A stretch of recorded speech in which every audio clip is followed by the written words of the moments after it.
Social media पर आजकल एक खबर बड़ी तेजी से फैल रही है कि एक बहुत बड़ा एस्टेरॉयड पृथ्वी को तबाह करने वाला है। लेकिन इन सनसनीखेज दावों में आखिर सच्चाई कितनी है? तो चलिए जरा विज्ञान की दुनिया में चलते हैं और पता लगाते हैं। तारीख नोट कर लीजिए, 13 अप्रैल 2029। इस दिन अपोफिस नाम का एक विशाल एस्टेरॉयड, जो कि 1000 फुट से भी बड़ा है, पृथ्वी के बहुत ही करीब से गुजरने वाला है। अगर ये टकराया तो सोचिए, एक ऐसी तबाही मचेगी जिसका असर पूरी दुनिया में महसूस किया जाएगा।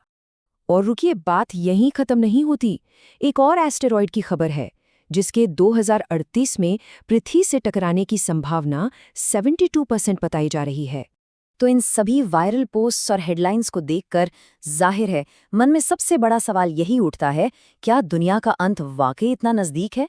आइए जरा तथ्यों की गहराई में जाते हैं। तो हुआ ये कि इन खतरनाक दावों ने ऑनलाइन दुनिया में एक तरह से खलबली मचा दी है। सोशल मीडिया फीड से लेकर न्यूज़ हेडलाइंस तक इस खबर ने मानो एक डिजिटल सुनामी हिला दी, जिससे लोगों में डर और अटकलों का माहौल बन गया है। तो अब समय है इन दावों का सच जानने का। चलिए सबसे पहले उस 2038 वाले खतरे की बात करते हैं जिसकी इतनी चर्चा हो रही है। पता है ये 72% का आंकड़ा कहाँ से आया? ये किसी असली भविष्यवाणी से नहीं, बल्कि एक न्यूज आर्टिकल से आया है जिसमें नासा के एक अभ्यास मतलब एक सिमुलेशन का जिक्र था। ये 72% की संभावना एक पूरी तरह से काल्पनिक सिचुएशन थी। इसे नासा ने एक प्लानिटरी डिफेंस ड्रिल के लिए बनाया था, जिसमें 100 से भी ज्यादा एक्सपर्ट्स शामिल थे। मतलब ये कोई असली खतरा था ही नहीं। अच्छा, तो 2028 वाला खतरा तो काल्पनिक था, लेकिन उस सिटी किलर एपोफिस का क्या? ये बात सच है कि एक ज़माने में इसे एक असली खतरा माना जाता था और इसके टकराने की संभावना 2.7% तक बताई गई थी। लेकिन यहाँ एक बहुत अच्छी खबर है।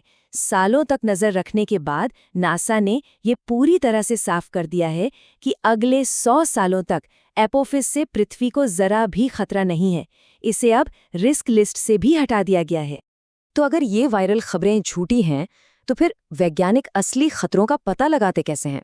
आइए देखते हैं कि वो एस्टेरॉइड्स के जोखिमों को असल में कैसे आंकते हैं और उनकी रैंकिंग कैसे करते हैं।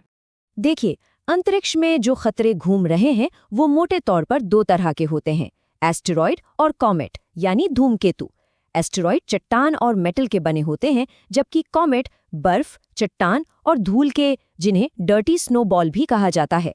वैसे कॉमेट ज्यादा खतरनाक हो सकते हैं क्योंकि वो एस्टेरॉइड से लगभग 2 गुनी रफ्तार से चलते हैं और उनके आने का पता भी काफी देर से चलता है। चलिए अब 3 मिलते जुलते शब्दों का कंफ्यूजन दूर करते हैं। सबसे पहले है मीटियोरॉइड। ये एस्टेरॉइड या कॉमेट का एक छोटा सा टुकड़ा होता है जो बस अंतरिक्ष में घूमता रहता है। अब जब यही मीटियोरॉइड पृथ्वी के वायुमंडल में घुसता है तो वो जलने लगता है और हमें एक टूटते तारे की तरह दिखाई देता है। इसी को मीटियोर कहते हैं। और अगर मीटियोर का कोई टुकड़ा वायुमंडल में पूरी तरह जले बिना बचकर जमीन पर आ गिरता है तो उसे मीटियोराइट कहा जाता है। तो ये है यूरोपियन स्पेस एजेंसी की असली रिस्क लिस्ट।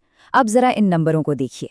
जो सबसे ऊपर है 2023 VD3, उसका साइज सिर्फ 11 से 24 मीटर का है। वहीं 1979 XB जैसे बड़े एस्टेरॉइड के टकराने की संभावना 42 लाख में से सिर्फ एक।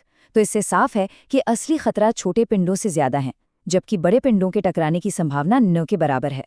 ठीक है, तो हमने खतरों को तो पहचान लिया, पर सवाल ये है कि इनसे बचने के लिए हम कर क्या रहे हैं। चलिए देखते हैं कि हमारी पृथ्वी को बचाने के लिए आखिर कौन-कौन से सिस्टम तैयार हैं।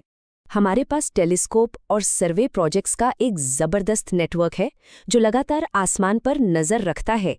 लीनियर प्रोजेक्ट ने ही अब तक खोजे गए 65% एस्टेरॉइड का पता लगाया है, जबकि एटलस एक फाइनल वार्निंग सिस्टम की तरह काम करता है। एक तरह से ये सिस्टम हमारी पृथ्वी के अदृश्य गार्ड्स हैं जो चुपचाप हमें खतरों से बचा रहे हैं।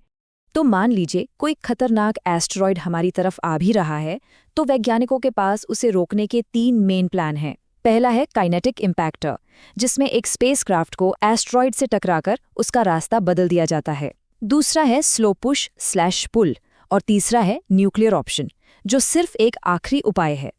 और ये सिर्फ कागज पर बने प्लान नहीं है। 2022 में नासा का डार्ट मिशन एक जबरदस्त कामयाबी था। इस मिशन ने सफलतापूर्वक एक स्पेसक्राफ्ट को एक एस्टेरॉइड से टकराकर उसका रास्ता बदल दिया था।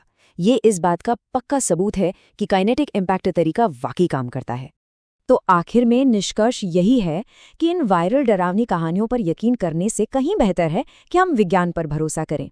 चलिए, अब तक की सबसे ज़रूरी बातों पर एक नज़र फिर से डाल लेते हैं। तो हमने क्या क्या सीखा? पहली बात, 2038 वाला खतरा एक मॉक टेस्ट था, बस एक प्रैक्टिस। दूसरी, एपोफिस से अगले 100 साल तक कोई डर नहीं है। तीसरी, हमारे पास खतरों का पता लगाने के लिए बहुत ही पावरफुल सिस्टम्स हैं। और चौथी, हमारे पास इन खतरों को रोकने के तरीके भी मौजूद हैं, जिन्हें हम टेस्ट भी कर चुके हैं। तो कुल मिलाकर घबराने वाली कोई बात है नहीं। हमारी पृथ्वी काफ़ी हद तक सुरक्षित है। पर हाँ, ये हमें ये भी याद दिलाता है कि इस विशाल ब्रह्मांड में जानने और खोजने के लिए अभी कितना कुछ बाकी है। अगला बड़ा रहस्य क्या होगा, कौन जाने।